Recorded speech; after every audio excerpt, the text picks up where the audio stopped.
বিসমিল্লাহির রহমানির রহিম। এই যে দোকানটা রংপুর মাজার বড় গেটের লোকের যে দোকানটা, যে বিটটা পুরোটা আছে না, আমাদের বজদুকের ছেলে শানু এই বিটটা রাখছে আর কি। শানুর জন্য সবাই দোয়া করবেন। বিটটা রাখছে যেন আধা শত জায়গা বাবারি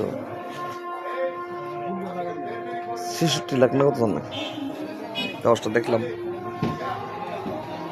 এটা ৫ তলা ফাউন্ডেশন দিলে মোটামুটি ৩ তলা আছে।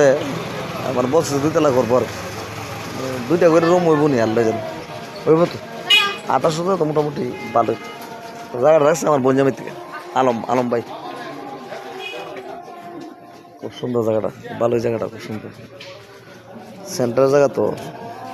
শানুর মন মানুষের তো অন্যরকম, হিংসা নাই। টাকার গরম আছে না, অনেকে টাকার গরমে আরে বাবার কতই কম জান যে মাজার বড় গেটটা আছে না, লোকে যে চান্দির ফাইজ ভাই চালাতে দোকানটা, এই দোকানটা ফাইজ ভাইয়ের দোকানটা খুব সুন্দর, দোকানটা রাখছে খুব ভালো হিসেবে। শানু রাখছে বজদুকের সেলটানপুরা। সবাইকে সালাম, আসসালামু আলাইকুম, ভালো থাকবেন। আলম ভাই দোকানে মাল নাই দিই। আসসালামু আলাইকুম।